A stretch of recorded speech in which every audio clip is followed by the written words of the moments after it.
Assalamualaikum warahmatullahi wabarakatuh.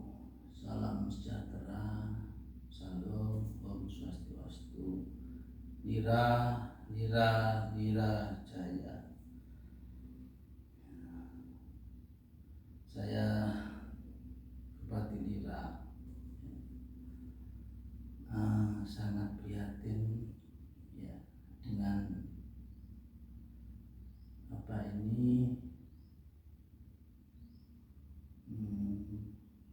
berita-berita yang ada di sosial media ya, terutama terkait pendidikan ya. Pendidikan hari ini sangat susah ya, mau menyekolahkan anaknya ya harus diukur pakai meteran ya, harus tua mana muda mana.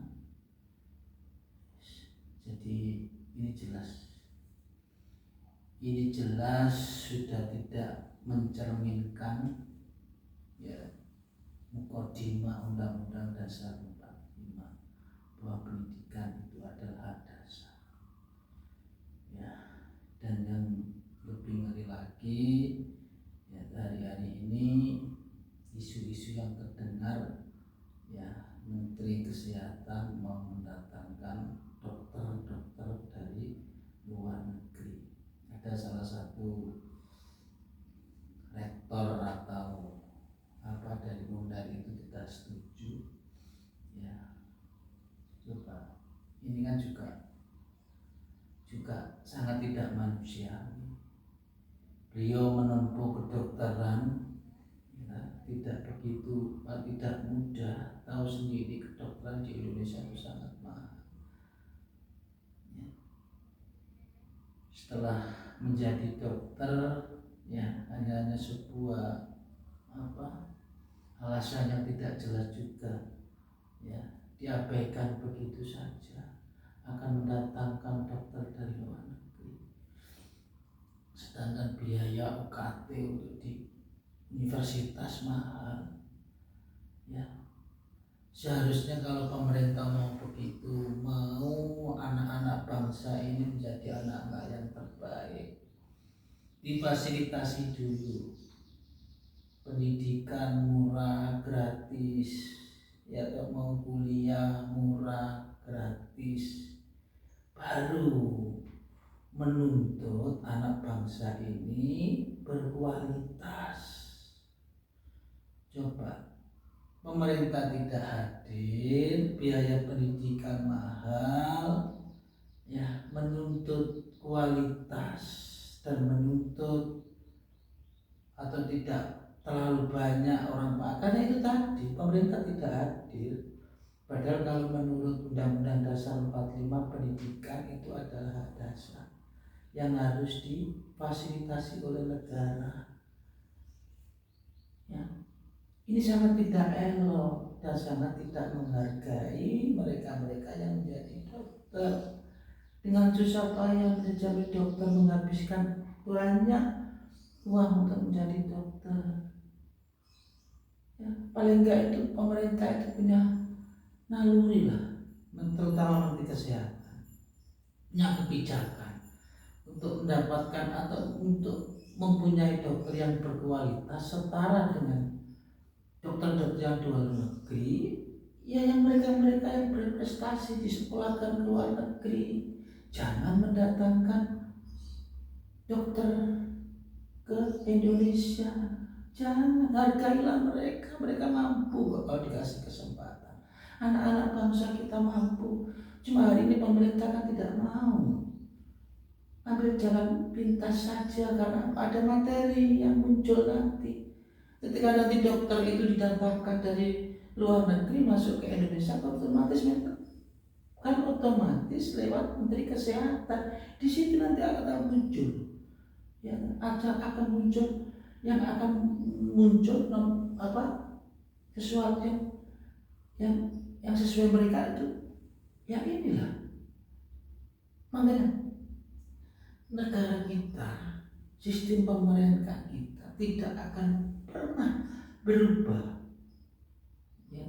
Dulu kita dijajah oleh belanda, hari ini kita kita dijajah oleh bangsa kita sendiri karena sistem inilah. Dan sistem di sini ada dua, ya mau jadi apa, ya bayar berapa. Dan sistem yang satu kedekatan dengan penguasa. Akhirnya muncul yang semacam ini. Asal Bapak senang, kami akan melaksanakan. Terkait dengan masyarakat, itu masa bodoh. Hari ini masyarakat yang betul-betul menyampaikan aspirasinya, menyampaikan kepentingannya untuk masyarakat, dianggap melawan. Contoh, ya, sekarang rektor atau siapa yang ada di UNER Surabaya itu jelas kok.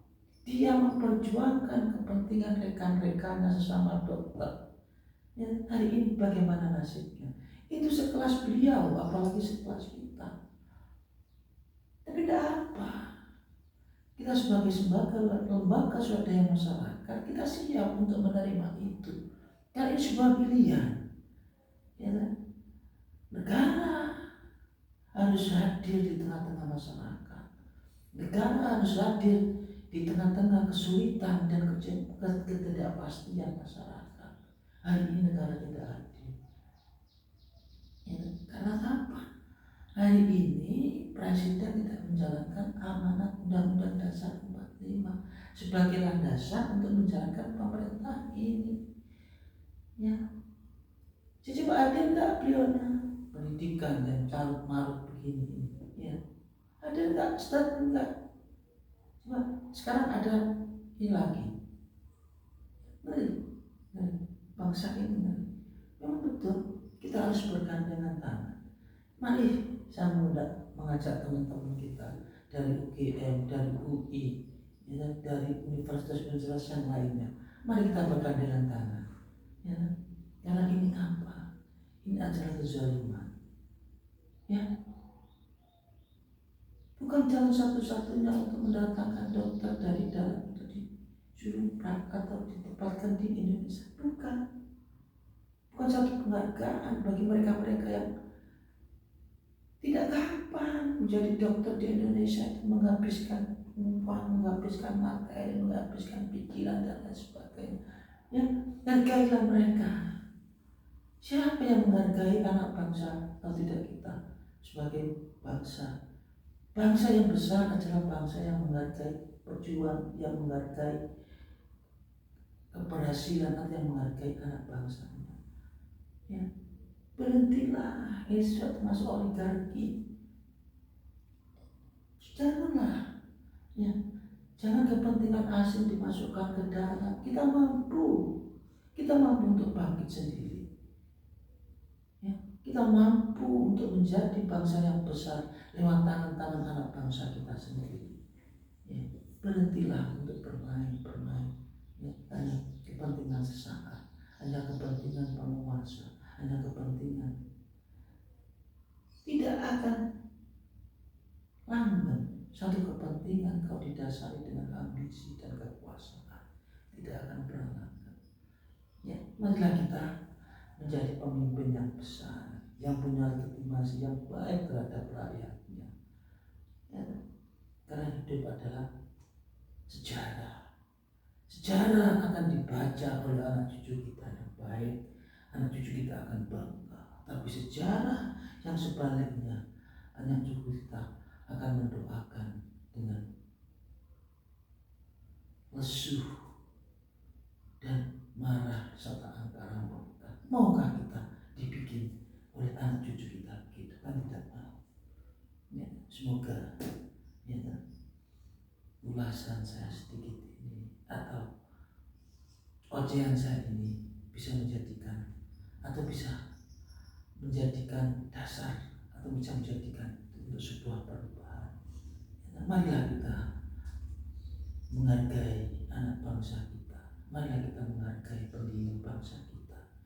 Nangis hari ini pendiri bangsa kita kalau kita melihat ya, ketidakseadilan, kesenangan terhadap rakyat dan bangsa kita sendiri. Sekian, Assalamualaikum warahmatullahi wabarakatuh. Lira jaya.